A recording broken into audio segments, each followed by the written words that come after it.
Sur les hauteurs de la Lozère, entre granit et calcaire, le loup est de retour. 6000 brebis déjà tuées en France depuis un an.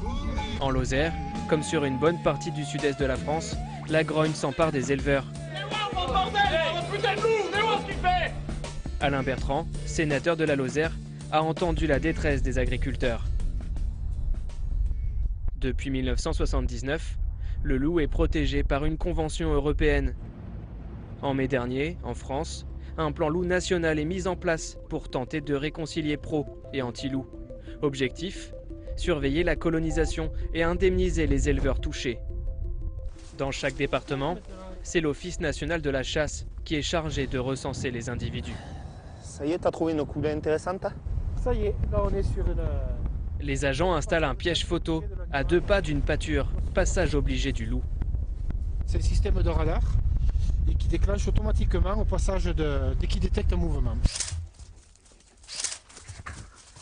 Ça fait partie des dispositifs qui sont mis à notre disposition pour collecter des indices de présence des animaux.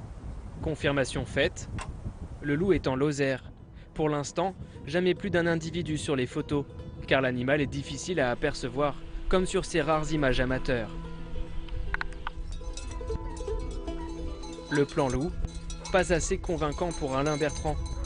Début 2013, l'élu fait voter au Sénat la création de zones de protection renforcées contre le loup.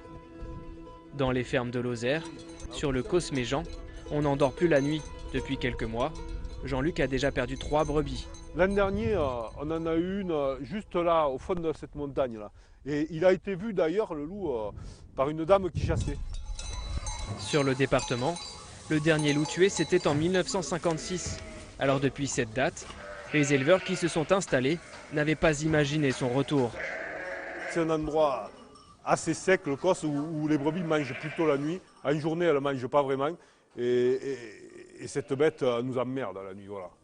On ne peut pas faire bâturer nos brebis comme on veut. Il faut cantonner le loup sur les crêtes des Alpes, sur les crêtes des Pyrénées. Là, on peut regrouper des troupeaux, on peut mettre des barrières électriques, on peut faire tout un tas de choses. Ici, c'est trop compliqué, c'est pas possible. Ça aboutirait à une disparition progressive d'une forme traditionnelle d'agriculture sur l'Écosse notamment et dans les Cévennes, qui nous vaut aujourd'hui, par exemple, le classement à l'UNESCO. Près de 280 loups seraient recensés en France. Dans le nord de la Lozère, la bête du Gévaudan imprègne ce territoire. Légendes, superstitions. Aujourd'hui, un parc animalier sensibilise le public à la présence du loup. Alors les gros loups?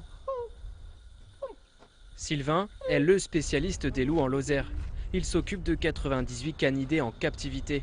Pour lui, le loup en liberté, c'est possible. Il suffit simplement que les agriculteurs revoient leur méthode d'élevage. Avant l'éradication du loup, la disparition du lynx et le fait qu'il y ait très peu d'ours en France, on protégeait les troupeaux. Avec, on va dire, pendant à peu près 60 ans, la disparition des superprédateurs, on avait changé cette façon de protéger. On avait surtout changé cette façon de travailler, on ne protégeait plus les troupeaux. En fait, le loup, en tant qu'opportuniste, en tant que superprédateur, cherche la facilité. À partir du moment où les troupeaux seront protégés, eh bien, ils cibleront leurs attaques sur un chevreuil, sur un sanglier, sur un cerf-élaphe, et non pas sur une brebis. L'animal aurait tout simplement franchi les Alpes pour recoloniser la France. Chez nos voisins italiens, on compte près de 1000 spécimens. Dans le cadre du plan loup, 24 canidés pourront être abattus sur le sol français en 2014. Le sénateur continue de mener son enquête. Il a voulu aller au contact de cet animal. C'est un très bel animal, qui a un port noble, qui est joli, dont on voit qu'il a 2000 estomacs en éveil en même temps. C'est un super animal, quoi. Aujourd'hui, 75% des Français souhaitent protéger le loup et le revoir dans nos forêts. Il n'y a pas d'un côté les méchants qui veulent tuer le loup, et l'éradiquer, de l'autre côté les gentils qui veulent le protéger.